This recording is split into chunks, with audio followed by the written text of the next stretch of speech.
Hello, everybody. So my name's Abbot Maginnis. Oh, man, I didn't know it was actually going to translate into this. So I'm with the Lean Systems program in the College of Engineering, and I'm just going to talk about how I try to integrate online learning into my hands-on class, which is Lean Operations Management. So Lean is really initially to describe the Toyota production system, but it's been morphed into a billion different things. And so we benchmark our Lean still on Toyota production system, and we call ourselves True Lean. And we're known pretty well worldwide, and we're focused on team member engagement. And we teach by the philosophy of if the student hasn't learned, the teacher hasn't taught. And we've been doing this for 25 years. And it's all about learn by doing for us. So I was really challenged on how am I going to do learn by doing online. And the other challenge where I needed, how can I provide experiential learning to online students and also integrate that in a timely way with the concepts? Because we introduce a concept and then try to do something. And I didn't like the idea of simulations because, I just think they're more passive. You input something and then you watch the results. So, okay, that's good for some things, but for me, I think it's very observational based and limiting. So I wanted something more, right? I wanted something with some action. I needed involvement of the students. My music didn't go off. So T.G. Ono, who is a Lean guy, says, one action is better than 100 observations, and we believe that. So how do I make an activity that can be performed and improved upon by the team and have the ability to get them engaged?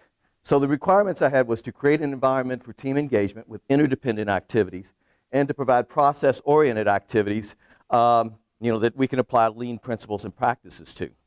So I developed with my team the online ticket factory. And Jessica Wells is part of the team, and another instructional designer, Jeremy Stifler, and then these other guys helped me with the hardware, the software, and my whole learning curve, which was steep. Wow. So as far as the ticket factory is concerned, the advantage was I wanted a product that mimicked what the class was doing in class, because I have an in-class factory going. And it allows the students then to work together and progressively build the products. I wanted them online to do that. So this way I thought it could link the students, and then they could, by performing synchronous activities, online and in class, then they can also discuss with the same, have the same common understanding of what's going on. So these are the products. The in-class ones on the left is just index cards where they punch stuff, add tape, fold, a certain way. And so I made the online one to kind of mimic that, at least visually. But of course, you're doing different activities, but there's processes at each one. So there's different stations. So the online students are at different locations, and they're in these stations, though. And they're progressively building the product, going to shipping, and then out to the customer. We use Zoom and Dropbox and Canvas.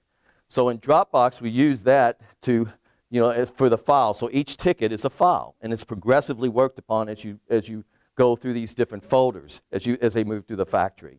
And this just represents the file, so it's essentially for us a piece of WIP or work in process. And then also I developed the weekly class learning cycle. So that consists of three things. There's the synchronous in-class meeting.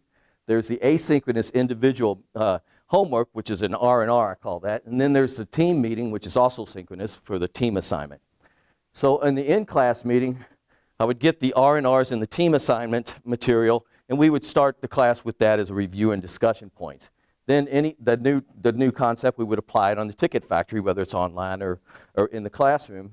And then I remember and then just apply it that way. So on the R&R, they're getting together the learning points on the material. They also make quiz questions, which we use for a test bank, and essay questions. And then they have a team assignment that every week they would meet in their teams, and they would review that and kind of synthesize the information and come up with a team documents, reflecting that, which we would use in the class at the beginning of class for review. So, and this is what kind of the class looks like. This is the classroom, which was not a smart classroom when I started. So with the grant money, it's it's smart-ish. It's much smarter than it was, smarter than I am. That's the online students, and these are some of the in-class students. The ongoing challenges I've got is really the technology. So the students' technology, the in-class technology, software capabilities, and then trying to keep the groups synchronized. That's a big challenge, at the same time. And then there's my own competence. How do I troubleshoot something? Because there's been a couple of times where things go down, and it's just like, I have no idea what to do with it. So I pull the andon cord. That's it. So the end, I'm sorry, the beginning, because I got a long way to go to learn how to do this, but it seems to be working fairly well for what I'm doing, but it's got some kinks in it. Thank you.